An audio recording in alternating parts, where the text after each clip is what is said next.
back, my loyal listeners. This is episode 10 of Stu's Wrestling Podcast, and this week we've got the host of What a Day, Joe Lowry, on the show. Joe is a big wrestling fan. We talk about how he started watching wrestling, his favourite match types, which companies you like watching, a bit of history about wrestling, especially when he was watching it in the early 80s, just a bit before my time. Joe hosts the show What a Day.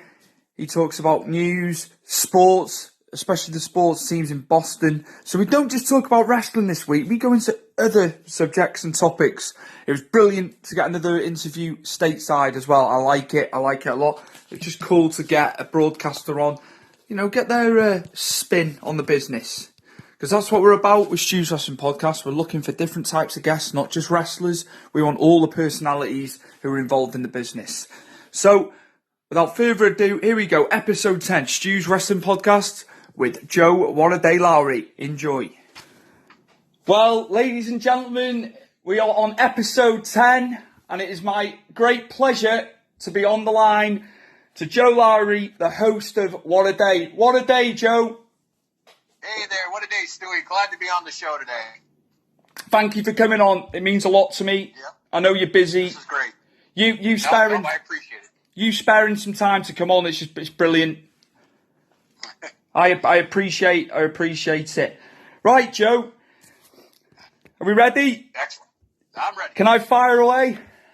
You can fire as you will. Right, I'm going to start off with wrestling. And I just want to know when you began watching wrestling. Okay, awesome. Great story, actually, with that. I became a fan of wrestling back in the summer of 1981, believe it or not. I was actually doing a paper route for a friend of mine, a neighbor who was away. And, of course, at the end of the week, you have to go around collecting money for the newspaper. And it was a Saturday morning where I had to go up the street and collect money from this lady. And as I rang the doorbell and knocked on the door, I heard this loud commotion going on in the living room. I heard a boisterous voice, a lot of fans screaming, and I looked inside the screen door, and I could see this ring and a bunch of crazy guys running around the ring.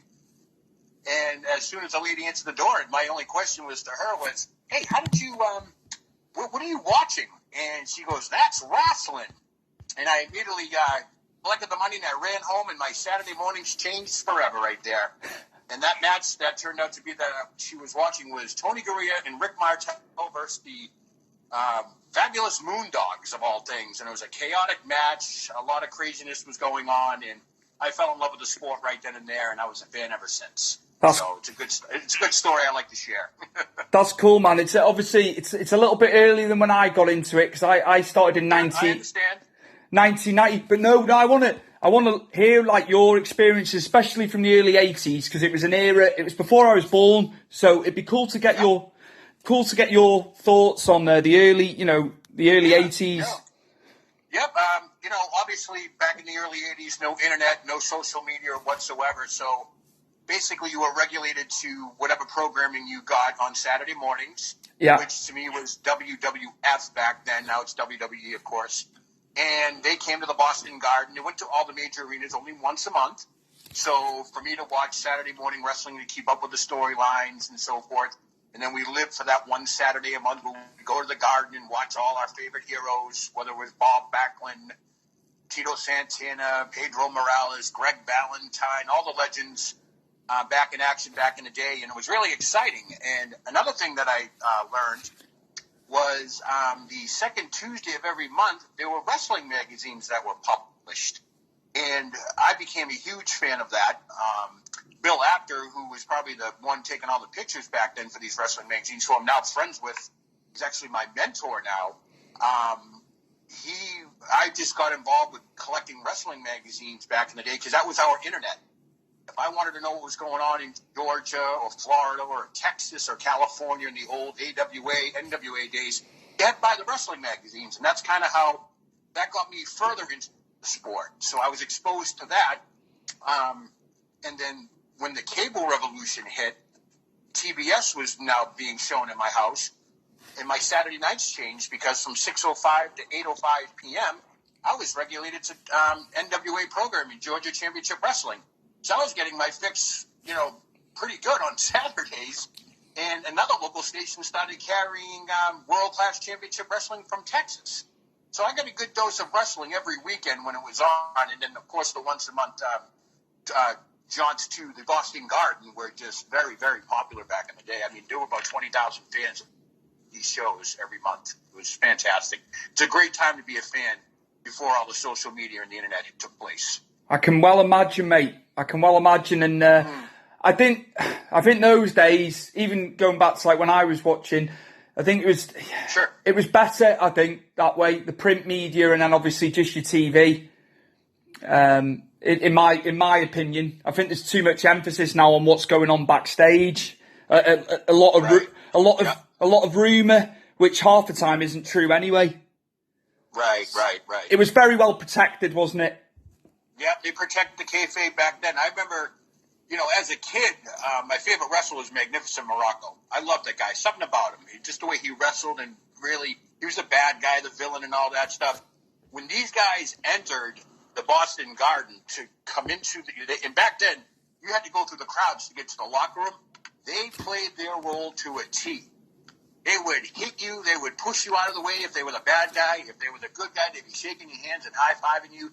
They didn't break their kayfabe whatsoever back then. And that's what I loved about it, because that's what made you fall in love with the sport, to know that these guys were really vicious in real life, or they were really good guys and so forth. So it was a great time to be a fan back then. Cool, man.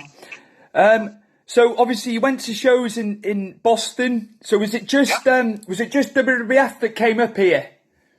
Up there, sorry, I say here, up there. Say it again? Was it just WWF that came into Boston, or did you get NWA as well, at live events? Well, here's what happened. WWF was pretty much all of the Northeast. It was Capital Wrestling Promotion, then Vince McMahon bought it. Yeah. And they started going worldwide. Once he started invading the territories, around 1985, a small outfit took a bunch of old wrestlers from the WWF, not WWE, of course, and developed what they called it Pro Wrestling USA. Right. It was headed up by like Sergeant Slaughter, Ric Flair, and those guys. And I think they got as close as New Jersey at the Meadowlands, where they had a card. They never made it to Massachusetts. Yeah. But I do recall fans from Massachusetts driving to New Jersey, because that was the first time ever that the NWA, the National Wrestling Alliance, probably since the 50s, actually ventured outside of New York City into New Jersey. So that was a big deal. All the wrestling magazines covered it. So that was a big deal. And then as the 80s went on, you started getting, when Ted Turner bought WCW and all that and changed the name, he moved. They started pushing shows. Yeah. I think there was Monday Nitro was actually at the Garden one time. So a lot of people were, flocking to those shows. But Vince kind of still had a real control on it, just like he does with Madison Square Garden. He kind of had his teeth into the Northeast because it was his home, So we didn't get too much live action back then, but when it came around, it was pretty popular. I can well imagine. I could obviously be into shows, but what a time! I wish I was around when that was all going on. Yeah, it was a good time. It was a great time to fit, and like I said, it was before the internet, so you got what you saw. There was no backstage anything going on. You didn't know anybody's personal lives. You didn't know what was happening. So what you got was real. It was what it was, and it was a great time. I mean, the crowds back then were just incredible.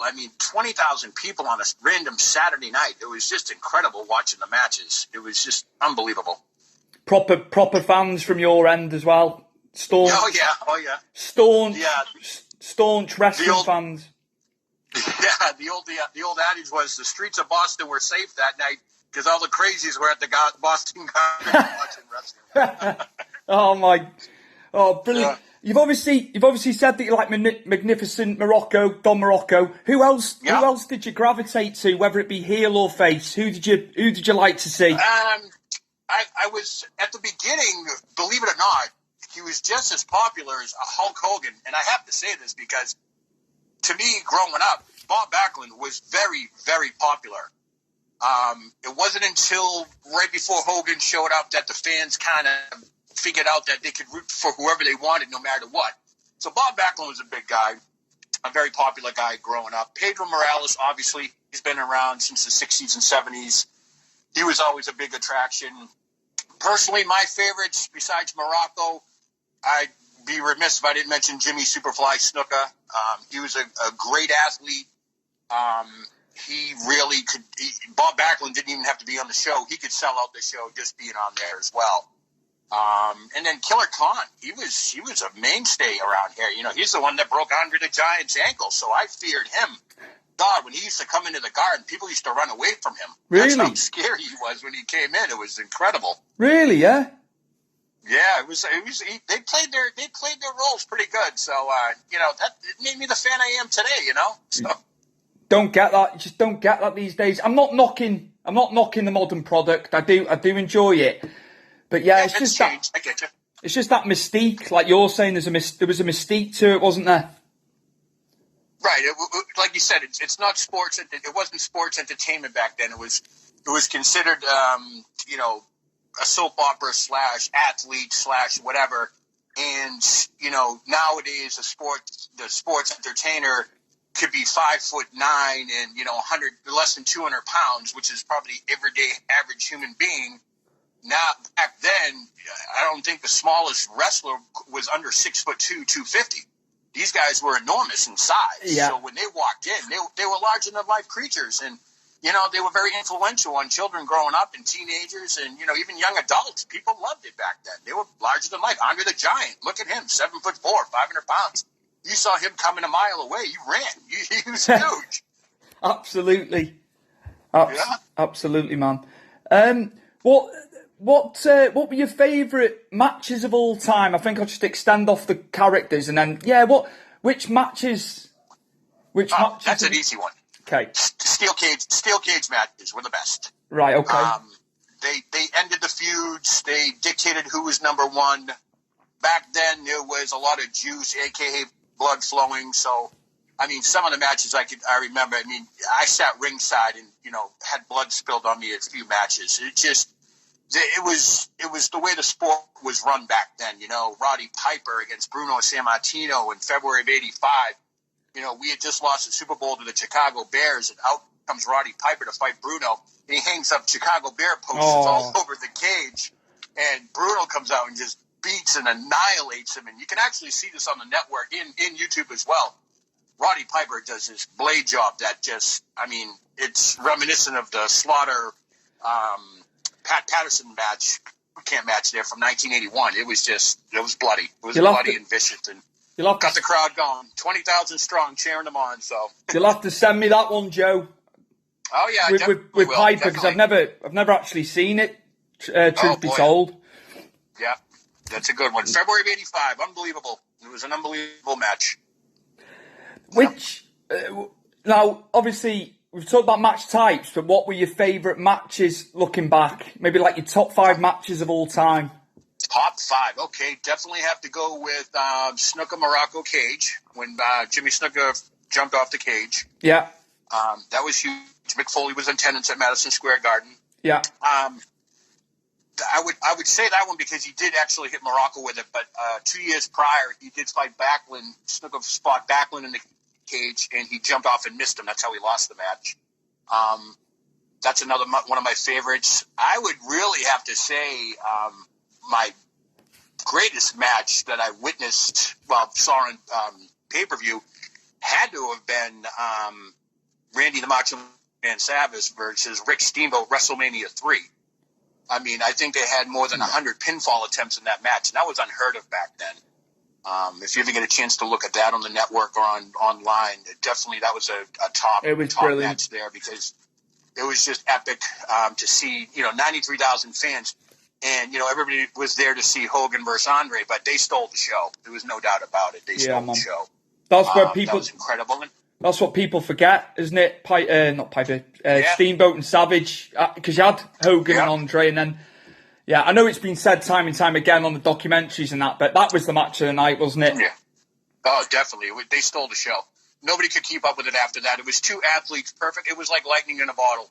Yeah. It reminded me of the Flair Steamboat Wars. Every time they wrestled, it was a classic. These two wrestled. They didn't really wrestle very much after that, which I thought was weird. But they definitely had lightning in the bottle that night. they really tore it up. 93,000 fans, people at home. I was screaming. I had a whole house full of people, and the match was unbelievable. Why? So that's one. Yep. Why? Oh, yeah. Why do you reckon they didn't carry the feud on? What do you reckon? I think Steamboat had some issues when he won the Intercontinental title. I know this from now. I think there was some issues with him. I want to say his son was born. He wanted to take time off, so they didn't allow it. And he lost the Intercontinental title later on. And then obviously from there, he went on to the WCW to carry on his feud with Flair. But it was just that, a lot of people rolled in and out of the WWF, now WWE, back then because it was big money back then. Vince had good contracts, but they worked a lot. I read Bobby the Brain Heenan's book one time in, I don't know if you remember the summer of '86 when Paul Orndorff turned on Hulk Hogan. Yeah, obviously. That feud was so hot that Bobby the Brain Heenan wrote in his book that on any given weekend, Saturday or Sunday, they couldn't do this during the week because the cards. They would wrestle in Nassau, New York, on Saturday night. They would leave the arena with a police escort in their wrestling uniform, hop a private jet that Vince rented, be in Chicago in time for intermission to have a show there, and they would end up in L.A. at the end of the night to cap off the night there. They would wrestle 3 times a night, twice a weekend. And that's how overworked these guys were. That's how popular they were.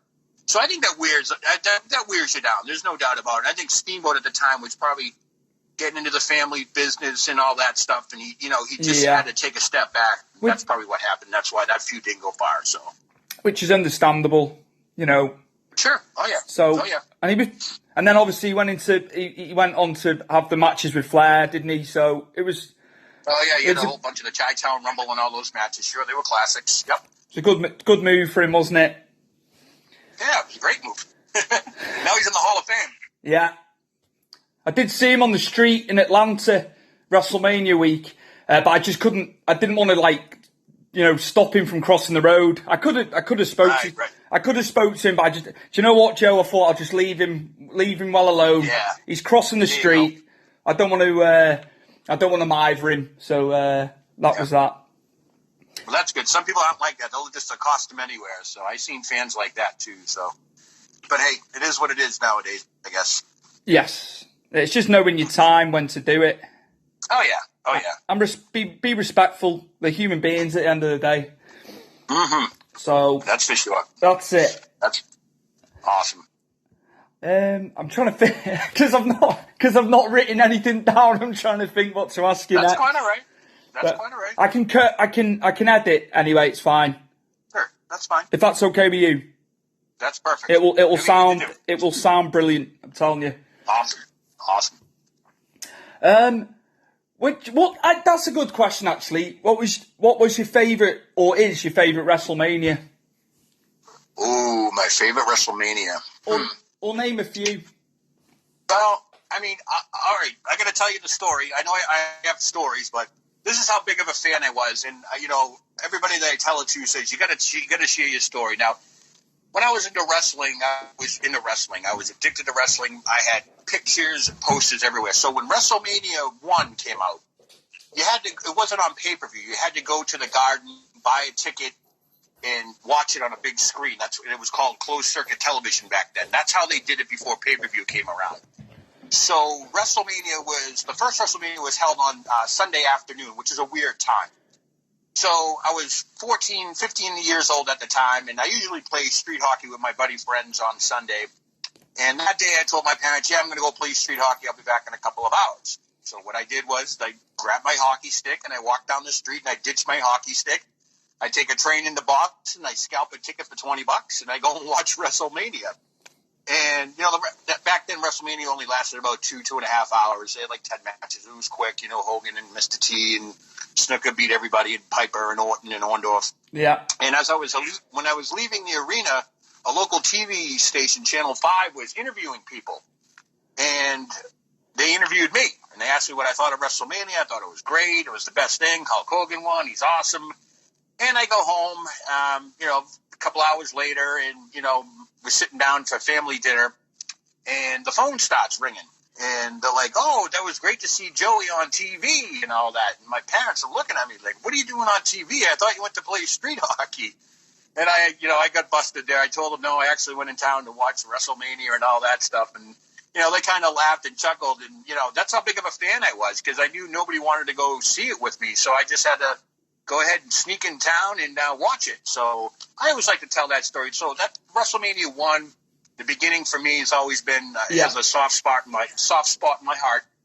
But I would have to go. I mean, all the WrestleMania. I mean, geez, WrestleMania 14 for me. I was there live at the Fleet Center. Stone Cold beat what do you call it? HBK for the title. Yeah. That was a great match. It was. And then of course Mike Tyson rips off the shirt. And he's actually with Stone Cold, so it was kind of neat because he did the face turn there and everything. And then I would have to say, I want to say it's WrestleMania 2000, I think it was, the TLC match with the Dudley Boys, Christian Edge, and the Hardy Boys. I watched that match over and over. Yeah. I watched that match over and over. And I have people that don't watch wrestling that come over to watch that match, and to this day, they're flabbergasted at the moves they did. The spear off the ladder, that's some serious stuff there. I mean, I like those WrestleManias as well, so... That one stands out to me. It was a superb card, that one. Yeah, it was great. It was Safeco Field. I want to say Safeco Field or whatever it was too, but it was awesome. It was unbelievable.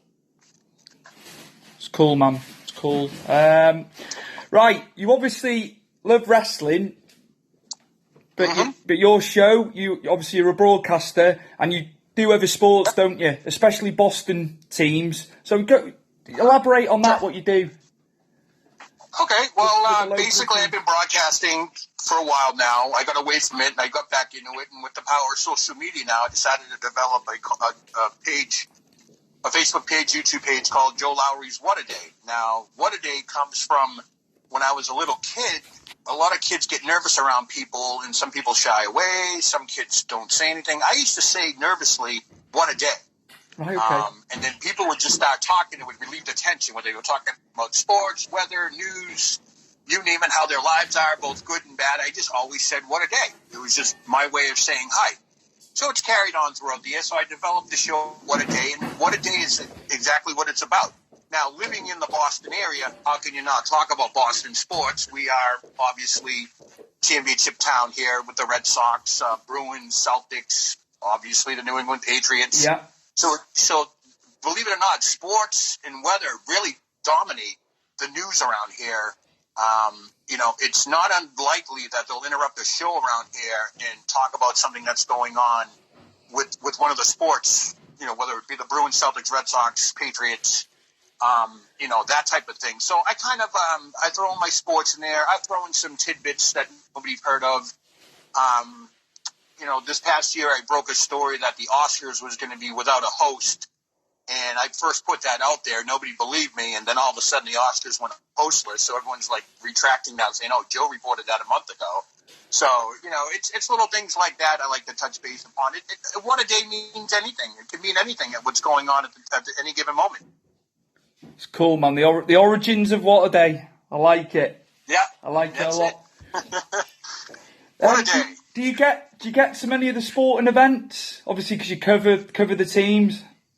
Oh yeah, I've been to hundreds of Red Sox, hundreds of Patriots, hundreds of Bruins games. Last year was a great season for the Bruins, even though they lost in Game 7. Yeah.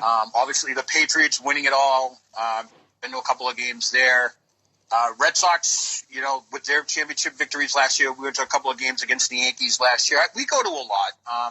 It's hard not to, because people have season tickets, or they have tickets, and not everybody can get to the game. So you always pick up a ticket here and there. So it's a fun hub to be in. Especially when all three teams are playing at once. It's usually in October. Yeah. Obviously the Red Sox might not make the playoffs this year, but last October was brilliant. My What a Days consisted of Bruins, Patriots, and Red Sox, and even if you go deep enough into the month of October, you get Celtics. So you get 4 professional teams playing at once. That's unheard of in some spots of the country over here in America. Yeah, so it is. And some people love us, and some people hate us. I tell A you, lot of people have it out against us. They don't like us winning ways, but I'm a firm believer. I grew up when all my teams were in last place and everybody else was winning, like Dallas, San Francisco, and New York, and all those teams, Atlanta. And now it's our turn, and I'm relishing it. 20 years of Tom Brady. Who can't get enough of Tom Brady? still, We're going for number one. We're going for number 7 this year. Come on. still going strong, Joe. Yeah. The older he gets, he's a machine. That's for sure. He is a machine. he's very, very good. I'm not a big NFL fan. NHL, love it. Okay. Did a few NBA games when we were over at WrestleMania, but I prefer the hockey out of everything these days. Okay. So I follow the Dallas Stars. Awesome. Awesome. Now I think the Red Sox and the Yankees played in London this year, didn't they? Yes, it was at I know that's not too far from. I know it's a little far from you, but I know that the NFL has definitely got a London series coming up again. The baseball went down very, very well this year at the Olympic Stadium.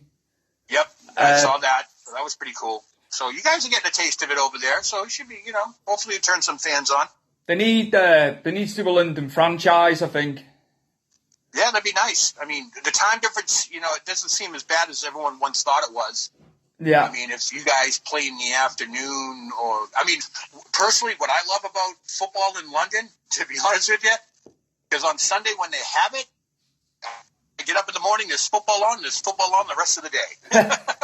So for me, it's breakfast with football and dinner with football and lunch in between. So it's great when they have those series over there. So I like that. That's cool, man. I can see it happening. Yeah. I really can. I don't know how far off that'll be, but there's the market over here for it. So.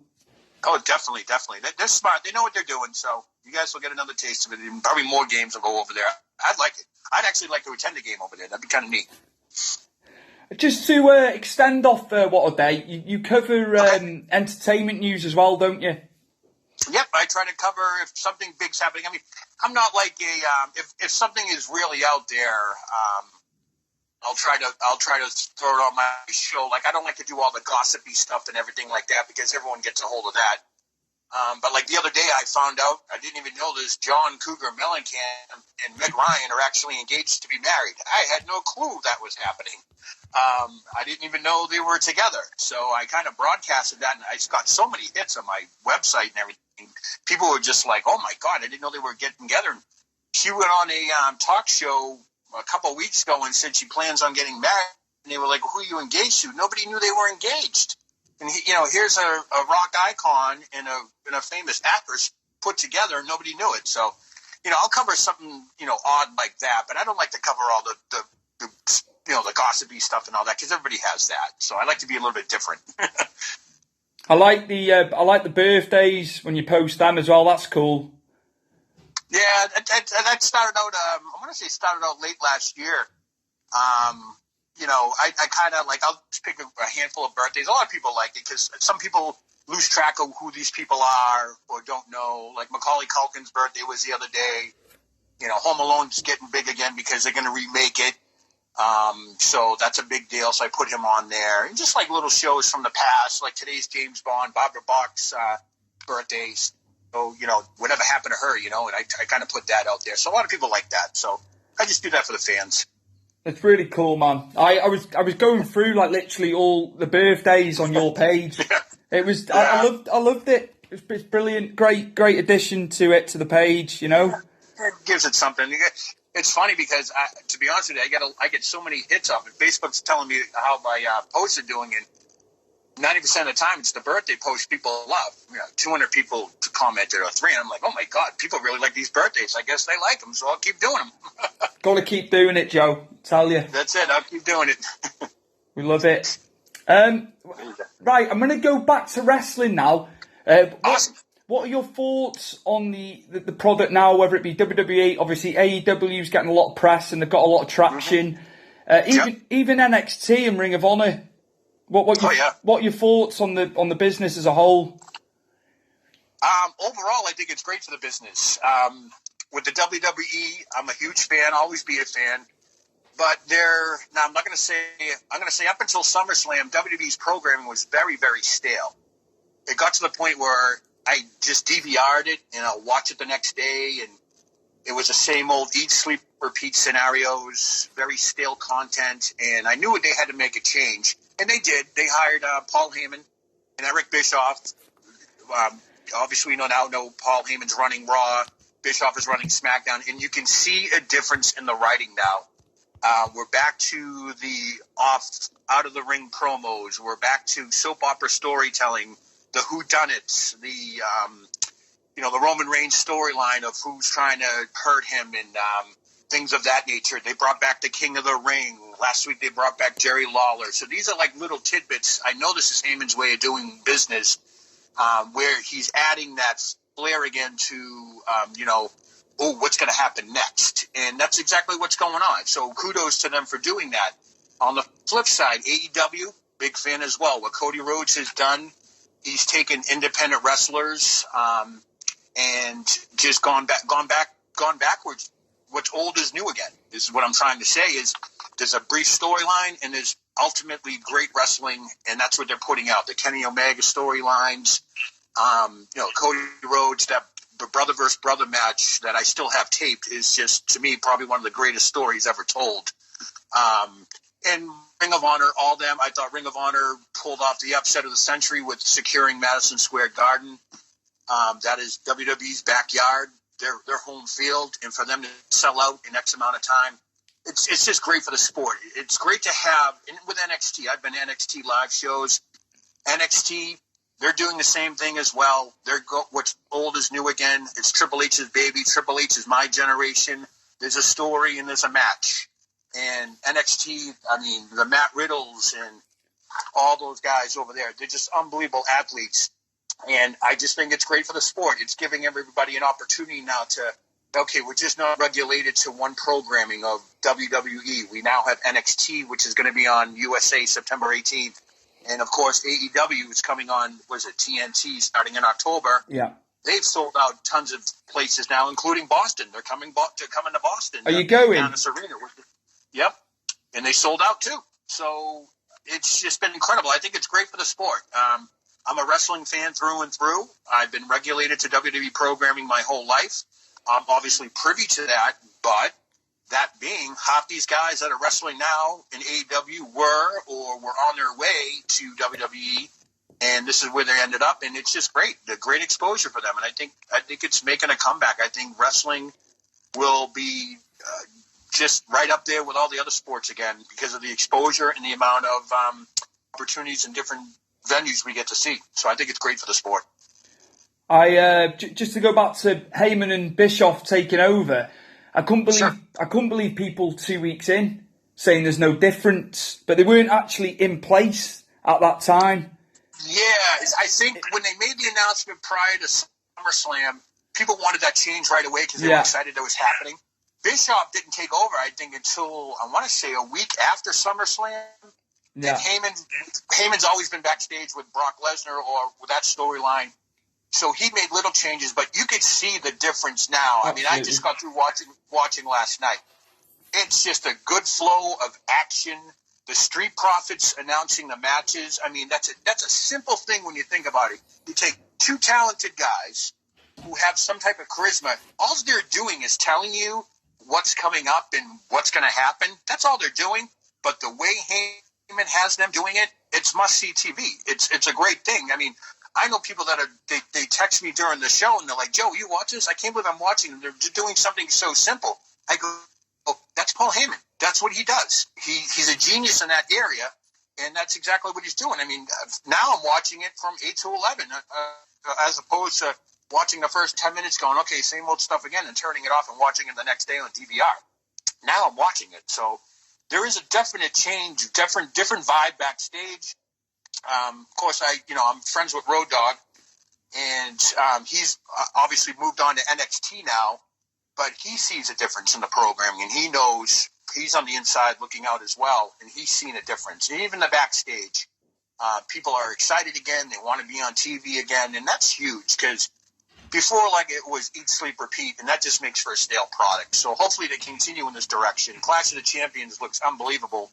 You know, this Braun Strowman, Seth Rollins storyline, this tag team champ / they're going to be fighting one another, is just unbelievable. Who would have thought? I don't even know how that's possible, but that's the first time in wrestling history I've seen that. So it's pretty cool. I think with AEW as well, I was listening to Tony Khan. I think it was on Stone Cold's podcast. Okay. And he just said, we will allow talent to work for other companies. I'm sorry, say that again? They're going to allow their talent to work for other companies still. They won't be exclusive to AEW. Yeah, well, they're independent. So, you know, I think that helps them because when you put on, well, you know, they're going to be a weekly franchise now. So you're going to have at least one day a week to be wrestling for AEW. But even around here, we get independent wrestlers and so forth from AEW that come around. So it is kind of unique that they're able to wrestle for, you know, I want to say subcontract themselves out to other promotions, which is kind of neat. That just helps the fans. It's good exposure for them. He also said, just little bits I took from it, he said they'll only be on the road 3-4 days a week, you know, when AEW's full throttle. Right. Yeah, I mean, like I said, they don't want to fall into that WWE thing. No. So what they're doing is Tony Khan's smart. He's a businessman. He owns the Jacksonville Jaguars. So he understands, you know, the need to, you know, injuries occur. We all know that. I mean, poor John Moxley here with his MRSA that returned. He had to pull out of AEW, but, you know, he'll be healthy enough to hit the road running when they go on the air on TNT in October. So, you know, they want to keep their wrestlers fresh. They want to keep them happy. So what better way to do that than just to let them, you know, create their own schedule. So all the power to Tony. That's awesome. I'm not being biased about the replacement, but I tell you what, Pac, the bastard, is going to have a good match with Omega. Yeah, that's going to be great. Now, Pac's all healed up, right? Wasn't he hurt for some time? He did a show. He was actually injured on a show in Liverpool for a company that I've been to. I think the injury occurred then, although he did have a match with Hangman for another company elsewhere in the country. I think it was at the TNT show where he had the injury. Yeah. But they. Sorry. No, I love Pac. I mean, obviously, I know him as Neville. Yeah. But he was just incredible when I saw him live. The moves he was doing. I tell you right now, one match I'd like to see, even though I'll probably never see it, Ricochet versus him. That'd be an unbelievable match. It would be, mate. Those two are very reminiscent in-ring qualities, flying around and everything. I'd love to see that match. That'd be great. It's superb. He was. I tell you what, he had some good matches with AJ Styles back like 13 years ago over here. Wow. They're on YouTube. I have to check that out. I do know AJ Styles still hasn't done a lot of his finishing moves that he's done over the years. I think the WWE is holding him back on that. Yeah. He's got like 5 or 6 killer finishing moves, and you know we've only seen maybe 1 or 2 of them. So I'd like to see him pick it up a notch and let him expand a little bit, because that'd be kind of neat to see that. Because I love AJ Styles. I think he's one of the outsiders who came into the WWE, paid his dues, just like Anderson and Gallows and them. So I'd like to see him continue to flourish in the WWE. Thank God Gallows and Anderson are back with him as well. They're actually utilising them guys finally. Yeah, they were great. I mean, I saw them at house shows, and I always said, why aren't they on TV? Why aren't they on TV? They're so good. And, you know, I guess finally they had it out with Vince, and they finally got some exposure, and they're running with it. So I'd like to see Finn Balor hook up with them again. That'd be nice. It would. Hopefully when they're ready for Undisputed Era to come up to main roster, they're going to do something with him. That'd be nice. That'd be good. It would be. That'd be really good. I look forward to see it. Awesome. They need to. We need to get the factions back to the. They need to do a bit more with the factions, I think. Do you know that the factions are Bischoff's favorite quality? Yeah. Do you know that? He loves the absolutely. factions. So if you're going to see those factions, I wouldn't be surprised if they were on SmackDown. Would not be surprised one bit. Like to see that. That'd be really good. Be good for the sport. Who else do you like the look of in AEW? Just to go back to AEW. Sure. Who else do I like? Yeah, who's floating your boat? To be honest with you, I think when he's healthy and he's making a comeback, I love Dustin Rhodes.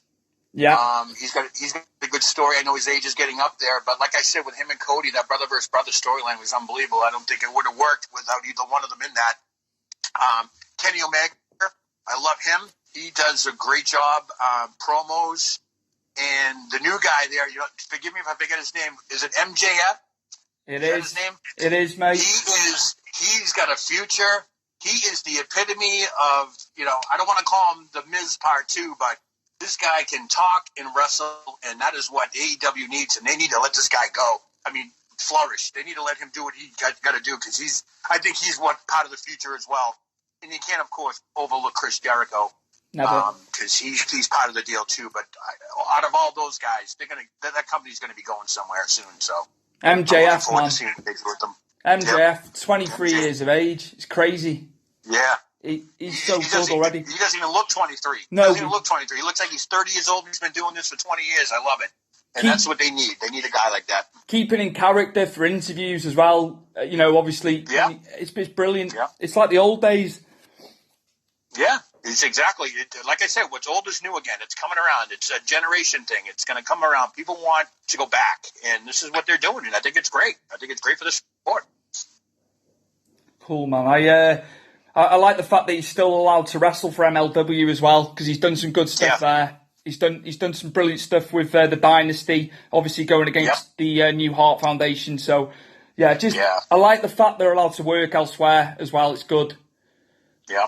And just not to overlook the women too, but you gotta tip your hat to Tess Blanchard. She's unbelievable. Impact has her, but I'd like to see her flourish somewhere else. Hopefully soon, if she ever gets a chance to leave there, because I think she's a future as well. She's unbelievable in the ring. She's wrestling guys. And yeah, man. That's incredible. That's incredible. It is. I just love it. I'd love to see that. Wherever she goes, she's going to be a star. I've seen her just on videos and so forth, and just what I've seen is just incredible. So you got to give kudos to her as well. Especially, this day and age as well. Yeah, it's brilliant. It's superb. So, Joe, Joe, what have you got coming up in the future? Are you going to any conventions or anything? Well, I'll be affiliated with New England Fan Fest later on next year. That's in the spring. That's put out by a guy named Joseph Braun. He's got a lot of guys coming, a lot of old timers, the Samoans, Bill Apter, all those guys will be there again. I actually met Brutus Beefcake there last year. He was great. He did a What a Day shout out. I will be actually working for NWW Extreme Wrestling here. It's a local promotion. I'm going to be doing ring announcing. We have a show coming up September 21st called Raising Hell. It'll be held in Woonsocket, Rhode Island. You probably don't even know where that is, but it's a town 50 miles south from here, from where I am. James Allen, who heads that up, he's owned the company since 2003. He used to wrestle. He's been in the business 20 years. He used to be called Trooper Gilmore. He actually bought the company, and this past summer, he decided to take the company in a new direction, and he hired me as well as a couple of other guys on. So we're going to be doing a lot more marketing and promotion and so forth like that. But we have Impact star Falabar coming in. Yeah.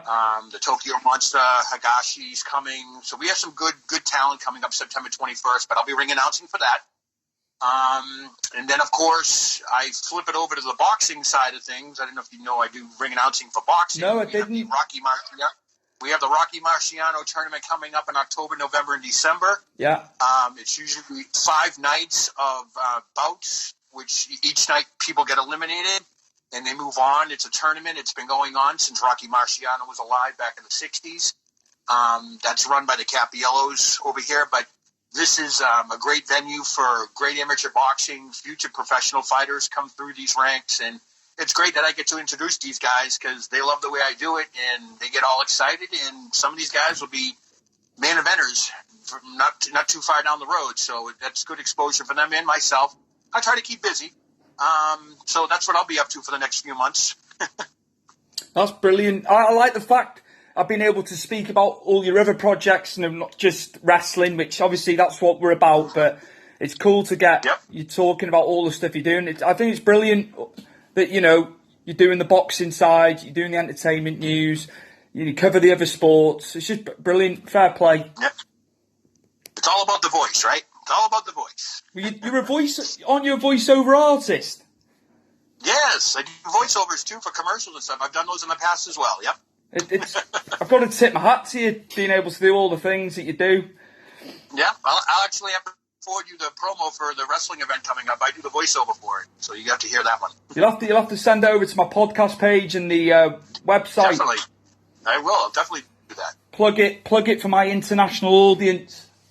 There you go. That's what and we'll the do. same as you. The same for you as well. I'm going to get to plug you over here too. Thank you very much. It means a lot to me, that. It really does. No problem. No problem. Thanks for having me. Joe, I'm going to leave it there. I'm going to definitely get you on again, especially after all the conventions and stuff have happened.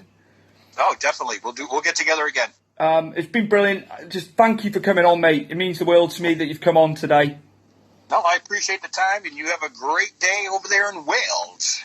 Thank you very much. So the host of What a Day, Joe Lowry, thanks very much for coming on for episode 10 of Stu's Wrestling Podcast.